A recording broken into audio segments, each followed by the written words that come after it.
Salam, hörmətli izləyicilər, kanalıma, videoma xoş gəlmisiniz. Qızımın ad gününə tort hazırlayıram. Biskviti bişirmişəm. Gördüyünüz kimi biskviti çıxardım. Maşallah çox qəşəng bişib. Əllərimə sağlığı, yumşaq, pambıq kimi.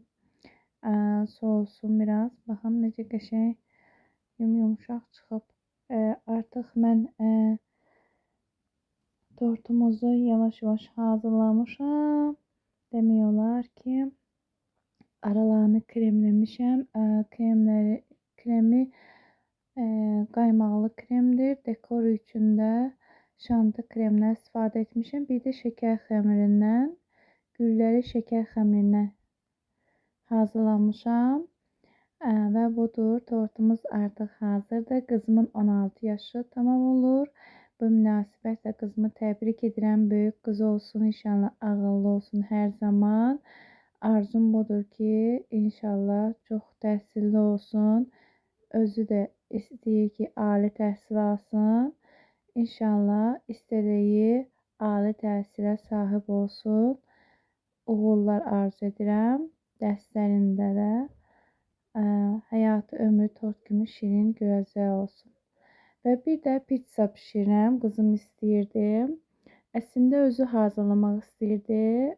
Məktəbdən konsertə getdi. Pizzanı da özüm hazırladım. Pizza üçün də xüsusi xəmir hazırlamışam. Və ərzaqlar, xəmirimiz də görürsünüz necə gözəl, qəşəng özünə gəlib.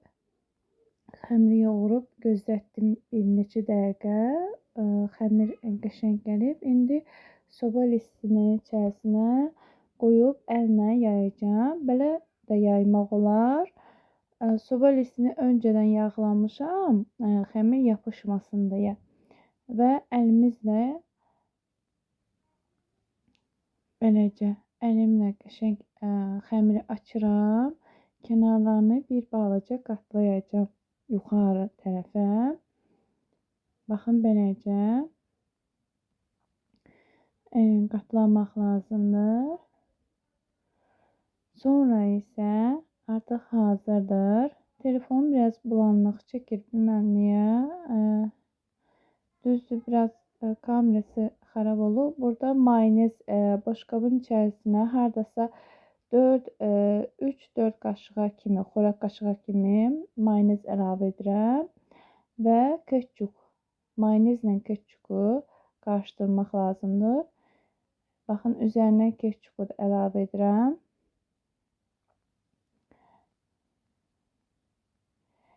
Eynən mayonez qədər və qatışdıracağım onu. Baxın, beləcə qarışdırıram yaxşıca. Sonra isə belə xəmirin üzərinə əlavə edib qaşıqla hər tərəfinə yayırıq səliqə ilə.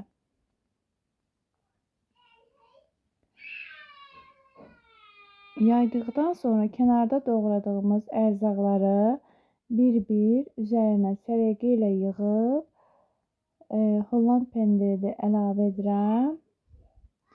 Holland pendirini süzgəcdən keçirmişəm.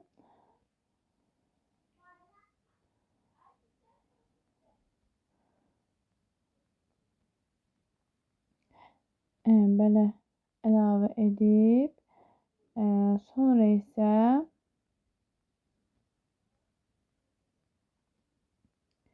kalbasaları üzərinə yığırıq. Qəşəng necə istəyirsiniz yığa bilərsiniz zövqə görə. Mən belə hazırladım. Bir də göbələkdən də istifadə olunur pizzada. Qara zeytundan da istifadə olur. Və yaxud yaşıl zeytun. Mən almadım, çünki istəmədilər evdəkilər. Biber də əlavə edirəm üzərinə. Qızım belə istəyirdi. Onun istəyinə uyğun hazırlayıram. Və ilk dəfədir pizza hazırlayıram. Onu da qeyd edim. Ümid edirəm ki, çox dadlı alınacaq inşallah.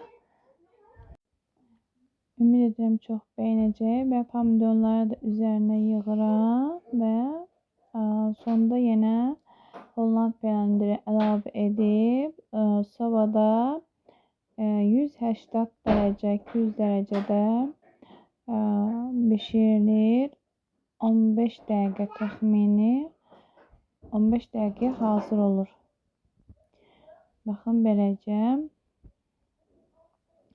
Videomu bəyənməyi, kanalıma abunə olmağı unutmayın. Yenə gözəl videoyla qarşınızda olacağım. Bəh artıq hazırdır pizzamız. Maşallah. Çox belə şık qabarıb belə alındı. Bu da balıq kebabıdır etmişik. Kefal balığıdır. Bastırma etmişdik və ocaqda pişirdik. Mən pizza. Bu arada çörək də pişirmişdim. Ev çörəyi, xəmli çörək də puçu-puçdur. Gördüyünüz kimi necə qəşəng.